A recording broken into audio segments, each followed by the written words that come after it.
إن الحمد لله نحمده ونستعينه ونستغفره ونعوذ بالله من شرور أنفسنا ومن سيئات أعمالنا من يهده الله فلا مضل له ومن يضلل فلا هادي له وأشهد أن لا إله إلا الله وحده لا شريك له وأشهد أن محمدًا عبده ورسوله يا أيها الذين آمنوا اتقوا الله حق تقاته ولا تموتن إلا وأنتم مسلمون يا أيها الناس اتقوا ربكم الذي خلقكم من نفس واحدة وخلق منها زوجها وبث منهما رجالا كثيرا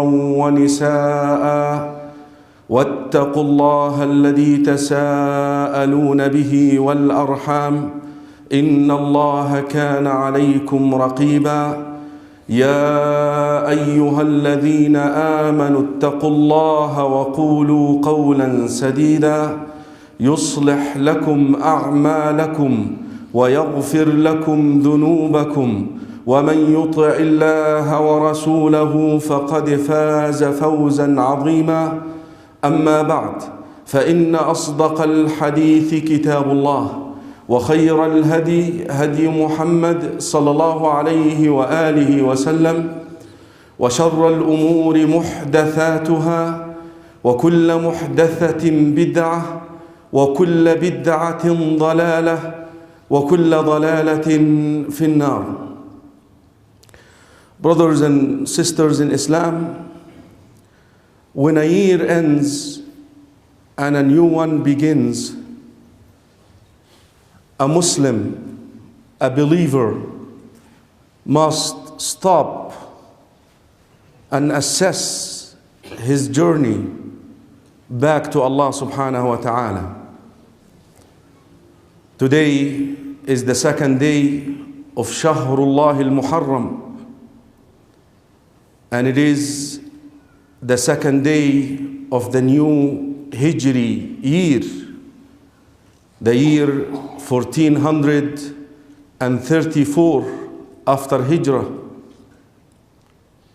And this also to be done when so and so birthdays are around, and so Gregorian New Year is around, if you want.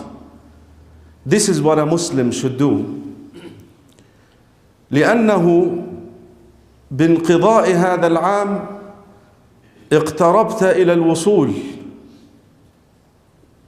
By the fact that this year is over, you're basically 1 year closer to Allah, to your destination.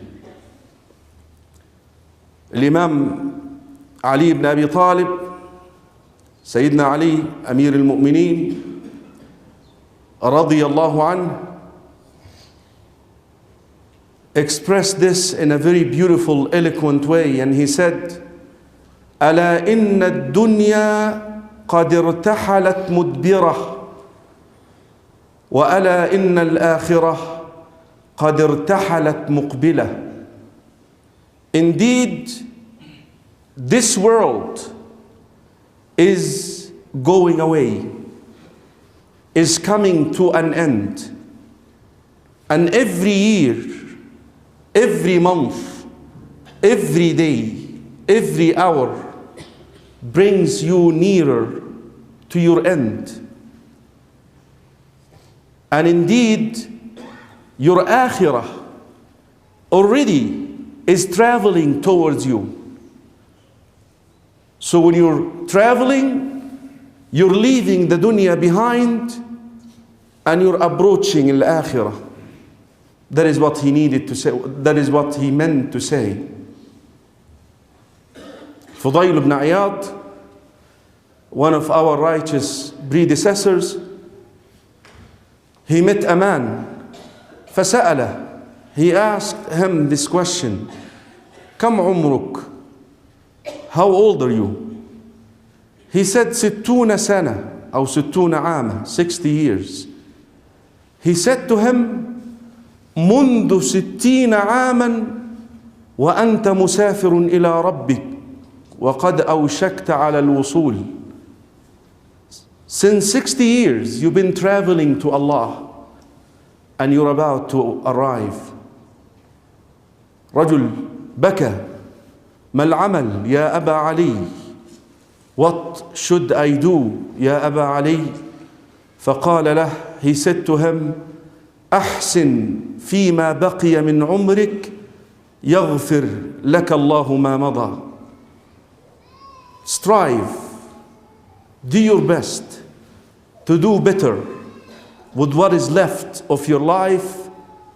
Allah will forgive your past.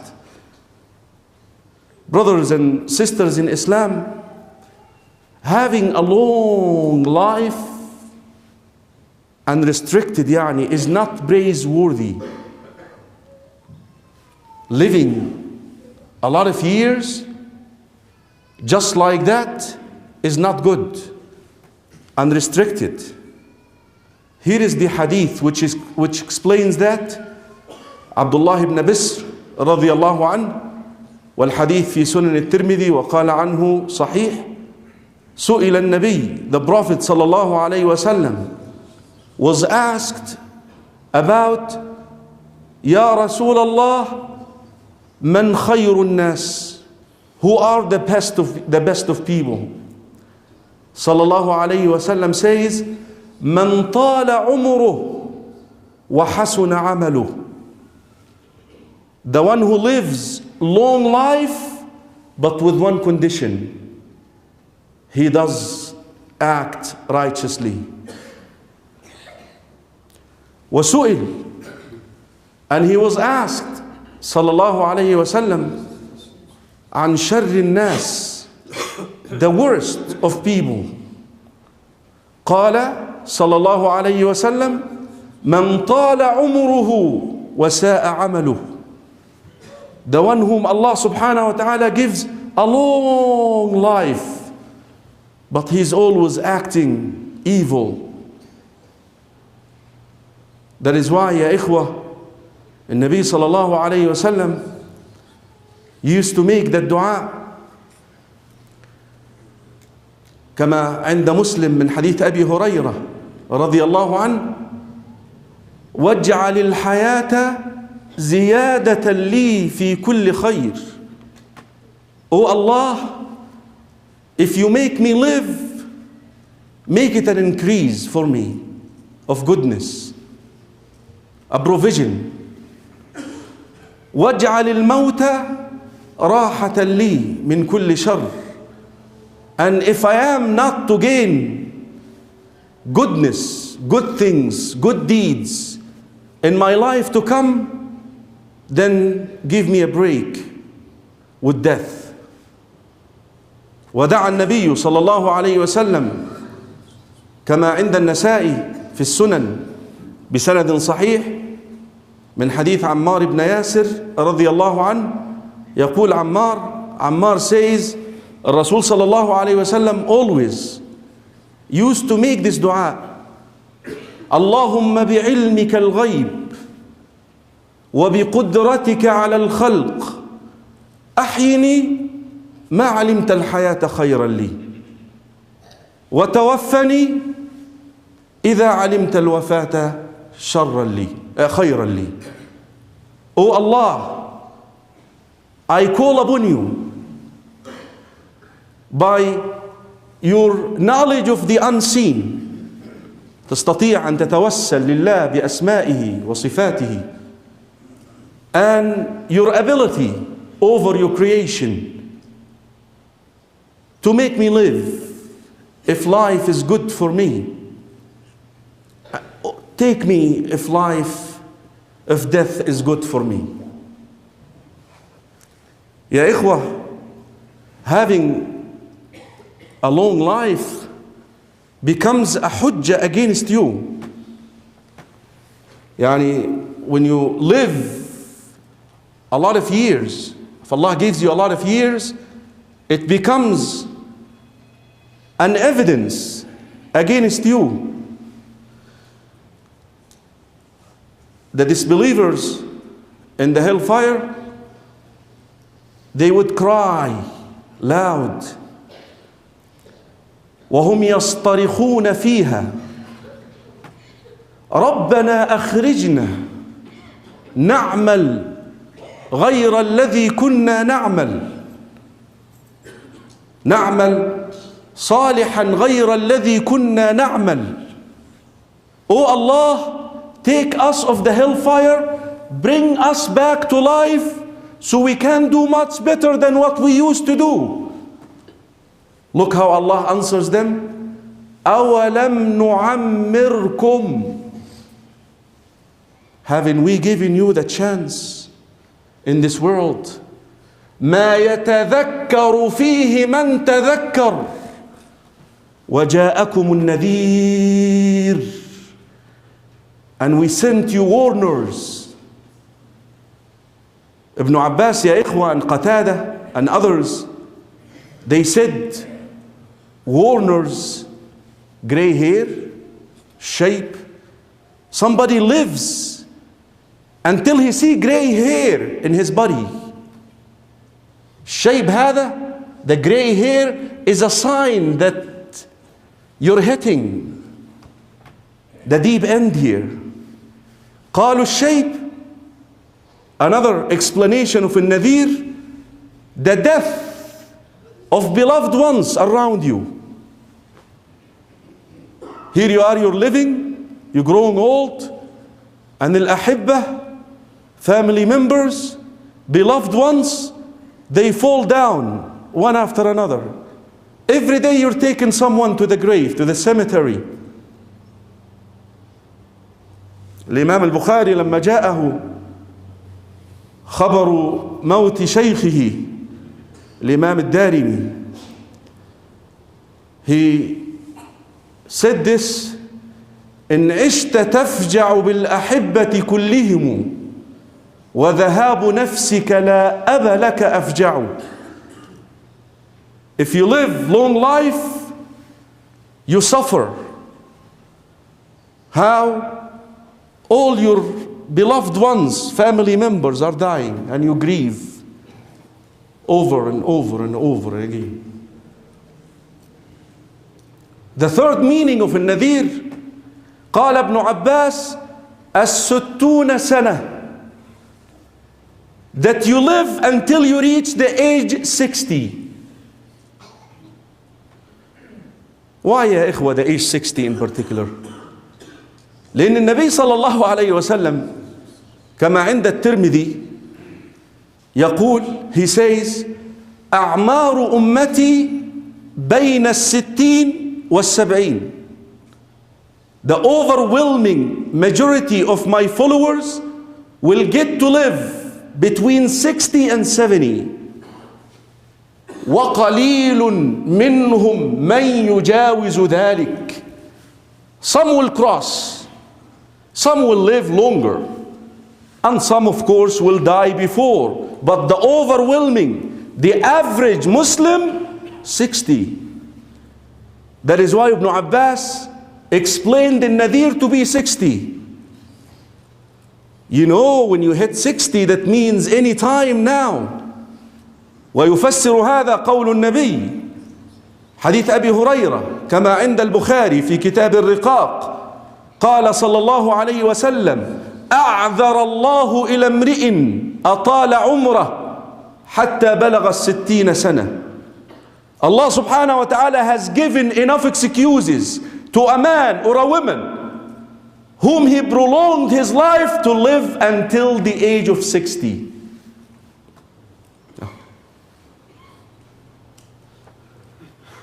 I guess the point that I'm trying to make is receiving a new year or seeing off a year that passed of your life is not a place for you to throw a party.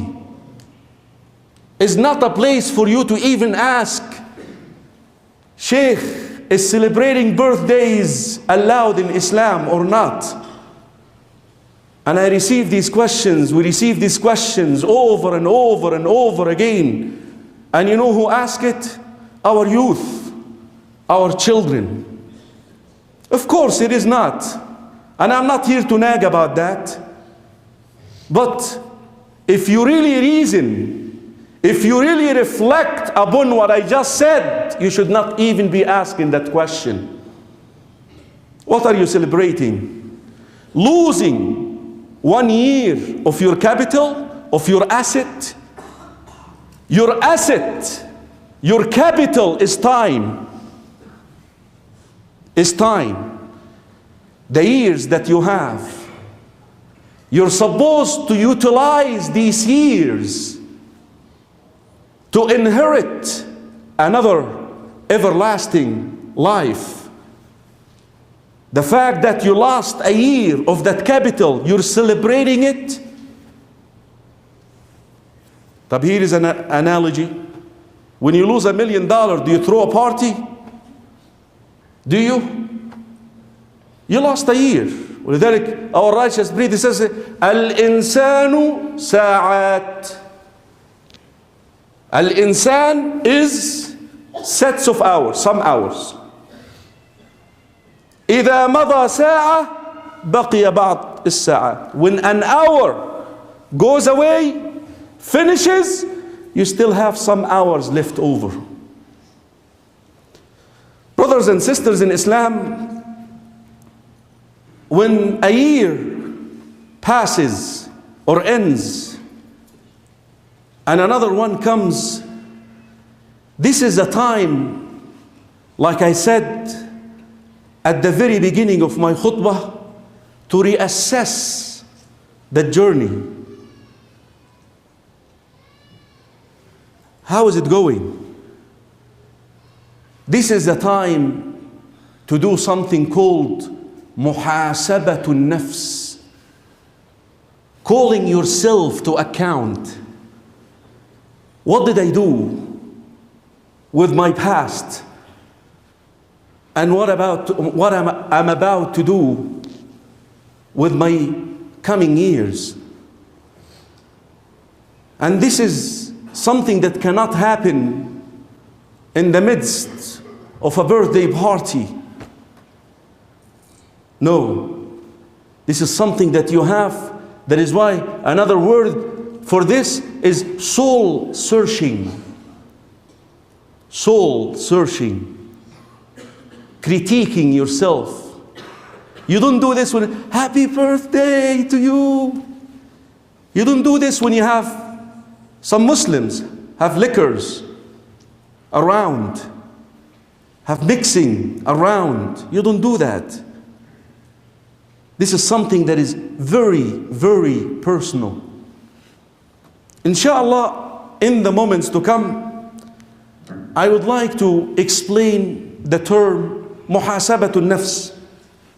And I'm coming really hesitant to even bring this up because some of these concepts are extremely difficult to explain, especially in another language.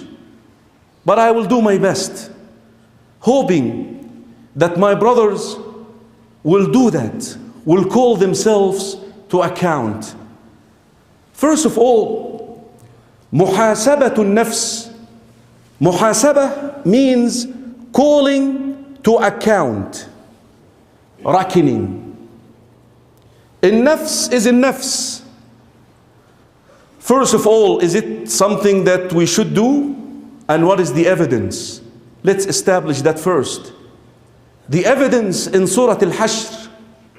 قال الله تعالى, Allah subhanahu wa ta'ala says, يا أيها الذين آمنوا اتقوا الله ولتنظر نفس ما قدمت لغد. O ye who believe, have taqwa, be conscious of Allah, and let every soul look into what they have sent for tomorrow. Tomorrow is al-akhirah. have you sent anything? سأل أحد الأمراء, one of our predecessors, he said to him, لماذا نحب الدنيا ونبغض الآخرة? Why are we so in love with the dunya and الآخرة, death? Said, لأنكم عمرتم دنياكم وخربتم أخراكم فالإنسان جبل على حب ما عمر. Because everything that you do is for the dunya, for this world. But al-akhirah, you have not sent anything there. That is why you're not looking forward to it. إلا من رحم ربي يعني. ما شاء الله, there are people who do this. Alhamdulillah. Allah subhanahu wa ta'ala says, let every soul look into what you have sent tomorrow. يقول ابن كثير, look what Ibn Kathir said, صاحب التفسير. He said what? You better look into what you have sent for tomorrow. Will it save your nafs or not? Now whatever you do today in this dunya, it will save your nafs from the hellfire and place it in Jannah, or vice versa. That is why look and check and see what you have sent for tomorrow. وفي مسند أحمد روي عن عمر بن الخطاب بسند صحيح رضي الله عنه. Umar says, حاسبوا أنفسكم قبل أن تحاسبوا وزنوا أعمالكم قبل أن توزن عليكم وتهيئوا ليوم العرض يوم لا يخفى على الله منكم خافية.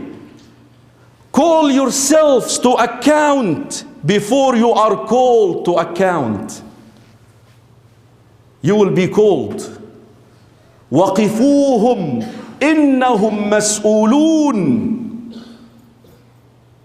You better call yourself to account before you're called to account.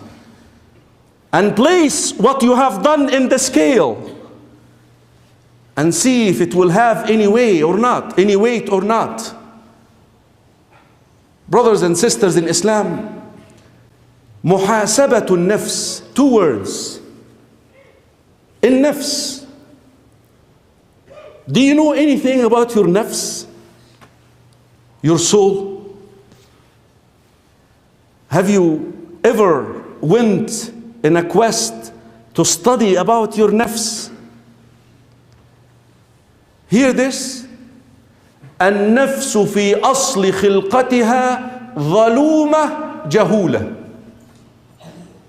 The nafs that you have, if you leave it the way you received it, it will be ignorant and it will be unfair and unjust. هو أصل النفس الظلم والجهل إلا إذا جاءها نور الوحي. ظلم and jahl. Those 2 attributes, by the way, are with the nafs when it was delivered to you. دليلي, my evidence, إنا عرضنا الأمانة على السماوات والأرض والجبال فأبين أن يحملنها وأشفقن منها وحملها الإنسان إنه كان ظلوما جهولا. We presented the amana to the mountains, to the heavens, to the earth. They said no. الأمانة لا إله إلا الله. You choose to submit to Allah willingly. They said no. Fashion us, Ya Rab, unwillingly in a state of submission to you. But mankind said, I will do this, Ya Rab. Give me the freedom of choice. Why? إنه كان ظلوما. He was unjust, unfair, جهولا. and aware of the consequences. والله أخرجكم من بطون أمهاتكم لا تعلمون شيئا. Allah subhanahu wa ta'ala has taken you out of the wombs of your mothers, do not know anything. وَجَعَلَ لَكُمُ السَّمْعَ, then He given you hearings, وَالْأَبْصَارَ, and sight, so you can learn. The point that I'm trying to make, brothers and sisters in Islam, is the nafs that you have. If you do not call it to account, it will get you to commit injustice. If you do not tell it to stop, it will always take you to destruction. اسمع, إن النفس لأمارة بالسوء. إن النفس لأمارة بالسوء. النفس is inclined to evil. 3 words, 2 tools of affirming. إن ولا أمارة. إن حرف توكيد, لأمارة حرف توكيد.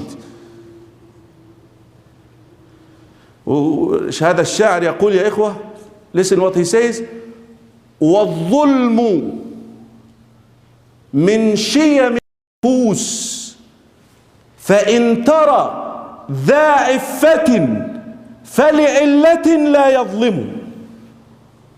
By default, your nafs wants to commit injustice. If you see somebody who doesn't, he has a reason. That reason could be taqwa, the fear of Allah, taqwa Allah subhanahu wa ta'ala, that you want to commit injustice against somebody else.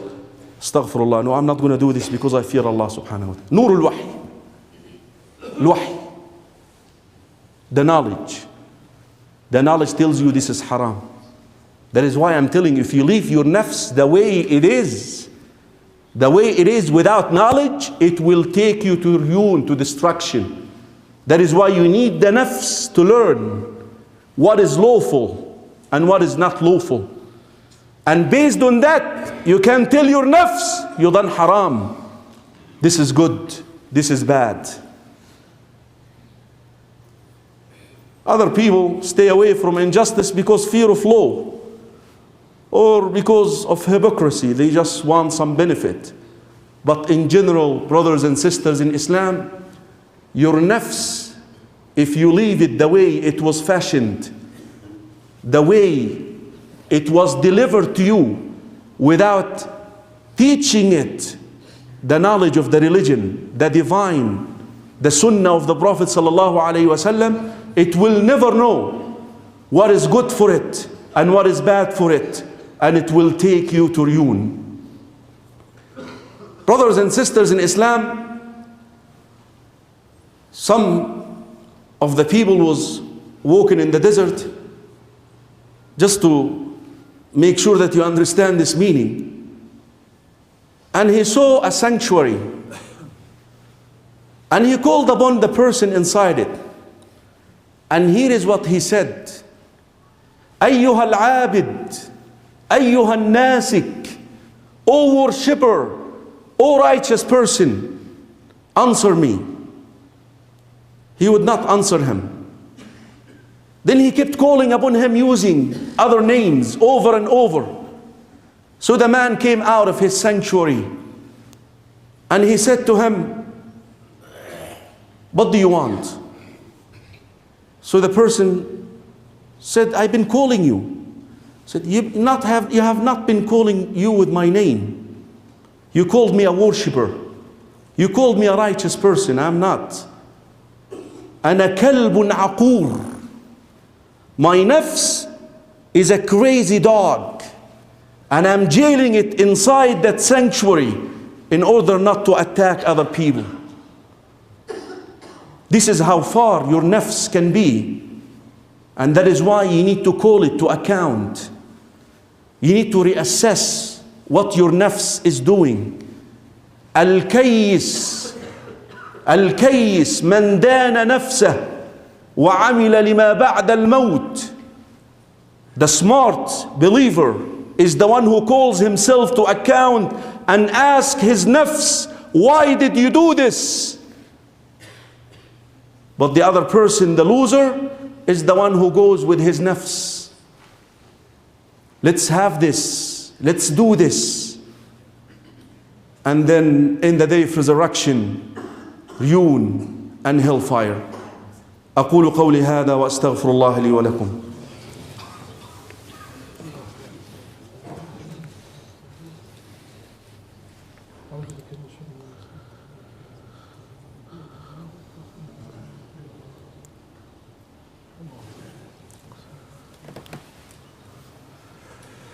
الحمد لله رب العالمين له الحمد الحسن والثناء الجميل وأشهد أن لا إله إلا الله وحده لا شريك له يقول الحق وهو يهدي السبيل وأشهد أن محمدا عبده ورسوله. أخرج ابن أبو الدنيا في كتابه محاسبة النفس عن أنس بن مالك رضي الله عنه. Anas says, I was walking with Umar ibn al-Khattab رضي الله عنه during the time when he was Amir al-Mu'mineen. He said to him, can you please hold on, I'll be right back. And Umar went to Ha'it, Hadiqa, a garden, and he started talking to himself. بخن بخن يا ابن الخطاب أمير المؤمنين والله يا عمر إن لم تتق الله لا يحرقنك في نار جهنم. بخن بخن يا ابن الخطاب. Oh يا عمر أمير المؤمنين, huh? You're أمير المؤمنين now? Huh? By Allah يا عمر, if you do not fear Allah, if you do not do what is right, Allah will burn you in the hellfire. محاسبة. إبراهيم التيمي لا يعرفه كثير من المسلمين ولكن الله يعرفه. He said, I took my nafs and I had it enjoy the delight of Jannah. This is Jannah. In Jannah there is food فيها ما لا عين رأت ولا أذن سمعت ولا خطر على قلب بشر. In Jannah, what an eye never seen, what an ear never heard, and whatever you desire, you will have it. And then I took my nafs to hell. And I told her, dwell in hell for a while, burn. And then I asked my nafs, which one you want? She said, I want, the nafs said, the second one. I want Jannah. I said, work then. Start working then for it. Work. Brothers and sisters in Islam, he dug a grave beneath his bed. He dug a grave. This is how much muhasabah they used to make. He had a grave in his bedroom, under his bed. And every now and then, he would go inside it. And how would you feel? Muhammad ibn Wasi', one day he placed his hand, his finger on the fire. What do you think? Brothers and sisters in Islam, we need to do this. A Muslim must be engaged in that over and over again. Especially in these occasions, receiving a Hijri year, a new year, or when you have your birthday, that is a new year in your life. You should call yourself to account and ask yourself the following questions. How much knowledge you have of the religion? How much knowledge you have of Islam? Listen, you may be elite in the society. You may have a PhD in one of these fields, but I'm talking about the knowledge of who Allah is and how you worship Allah. العلم يا إخوة, the knowledge, who Allah is. They tell you the knowledge is two branches. من تعبد وكيف تعبده. Who is Allah? Who do you worship? Tawheed. La ilaha illallah. And how do you worship him? Muhammadur Rasulullah. What is going on with the pillars, my nafs? How come you're not praying 5 times, my nafs? What do you want? Why you're not doing it? Why, when the first question you will be asked, my nafs, in the day of resurrection is a salah. أول ما يسأل عنه العبد يوم القيامة الصلاة. The first question that a Muslim will be asked in the day of resurrection is a salah. That is not the Christ. That is not the Christ. That is not the bad thing. Here it is. فَإِن صَلُحَتْ صَلُحَ سَائِرُ الْعَمَلِ.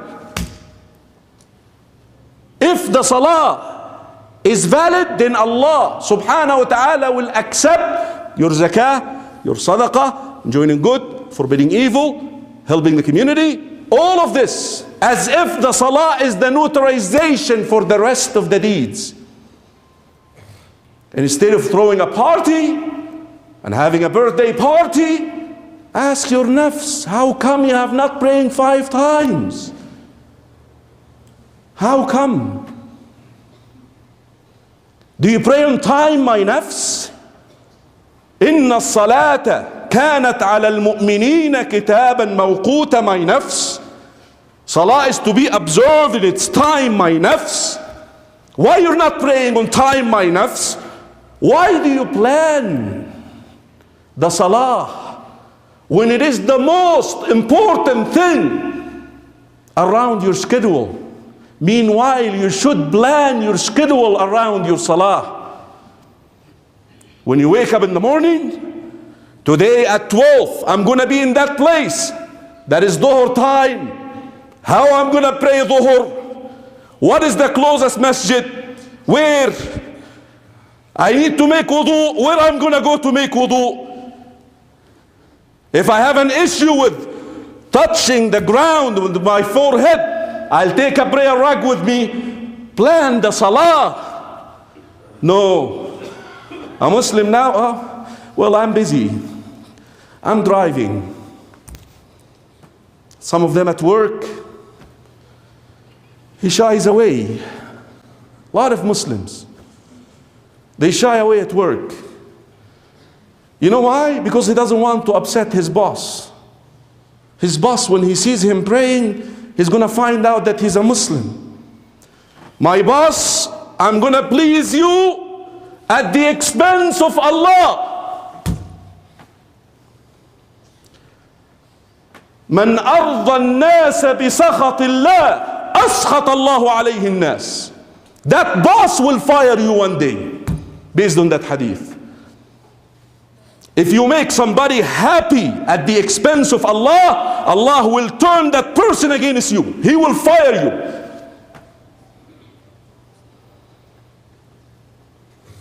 فالصلاة, my nafs, 5 times. How are you praying, my nafs? How are you praying? The messenger who was sent to you, my nafs, to purify you, said, صلوا كما رأيتموني أصلي. صلوا كما رأيتموني أصلي, my nafs. Pray like you seen me pray. When you pray, my nafs, do you just pray like your father, your ancestor? Is that what you do, my nafs? Is that the right thing to do? You're supposed to pray like the Prophet, like the messenger prayed. and on and on. Sisters, my nafs, the hijab is not an option, my nafs, sisters, yani. The hijab is not an option. It's a command in the Quran, in the Sunnah. The hijab is not a religious symbol. It's not like the cross, it's not like the hamaka. No, the hijab is a requirement for a Muslim. Why my nafs? Why? Because you want to look beauty? You want to look beautiful to the people? You want to show your qualities to the people, my nafs? Huh? What about the hellfire, my nafs? صنفان من أهل النار لم أرهما. The Prophet says, 2 kinds of people, I saw them in fire, but I have not seen them in this world yet. نساء كاسيات عاريات مائلات مميلات. Women who are dressed, but they are not dressed. They walk around. You see like these models, how they work? مائلات مميلات. محاسبة يا أختي. يا أختي في الله, والله I say this because I care. Wallahi, because I care. And Allah is my witness. Because I care, my sister. Nabi sallallahu alayhi wa sallam, أكثر أهل النار النساء. The majority of the dwellers of hell are women. ليه يا أختي? Why do you do this to your nafs? Why don't you call yourself to account right here in this area? What is going on with your children, brothers?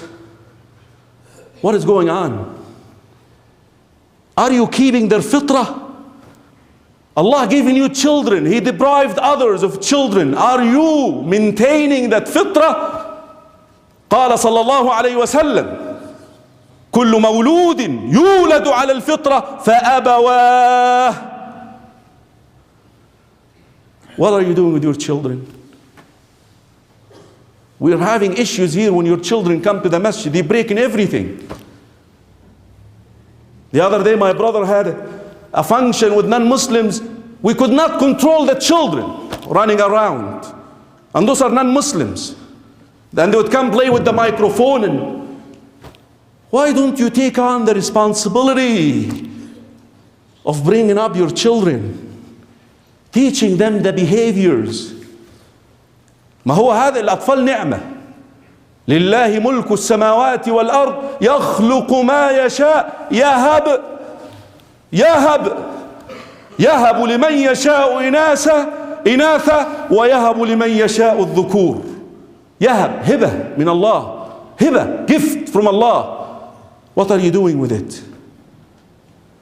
Are they learning their deen, their religion? Are you teaching them how to pray? And on, and I can go on here and I call myself. That is what you need to do. When you see a year goes by from your life and a year comes, not to throw a party and disobey already. La. This is what you should do. Brothers and sisters in Islam, the Ummah needs to do this to help the Muslims. Our brothers are killed in Gaza. Our brothers are killed in Sham. Our brothers are killed in Burma. يوشك أن تداعى عليكم الأمم كما تداعى الأكلة إلى قصعتها. أو من قلة نحن يومئذ يا رسول الله. لا كثير. 1.56 now, 6 billion Muslims. كثير. It's like a foam of a sea. Why يا رسول الله؟ لينزعن الله من قلوب أعدائكم مخافتكم ولا يقذفن في قلوبكم الوهن. Allah will extract from the chests of your enemies your fear, and He will cast into your hearts الوهن, fear, weakness. قالوا وما الوهن يا رسول الله? What causes that weakness in the heart, O Messenger of Allah? حب الدنيا. حب الدنيا. Because you never called yourself to account. وكراهية الموت, and dislike in death. Brothers and sisters in Islam, I close by this, and I'm sorry I prolonged this, but in 2 minutes. SubhanAllah, our righteous predecessors, the companions of the Prophet ﷺ, Umar and his council, Uthman and Ali radiallahu anil jamia, chose one event to mark that lunar calendar. That event is called the Hijrah, the migration. You see, when you call yourself to account, you will find out that you have to do Hijrah. But not from a place to another. لا. والمهاجر, ما هو الهجرة الأولى, the hijrah from Mecca to Medina is over. لا هجرة بعد الفتح. هكذا قال. No hijrah after فتح Mecca. طيب. There is one type of hijrah still left. والمهاجر من يهجر ما نهى الله عنه. The immigrant now is the one who leaves the haram and the vicinity of the haram and travels to the halal. What will save him?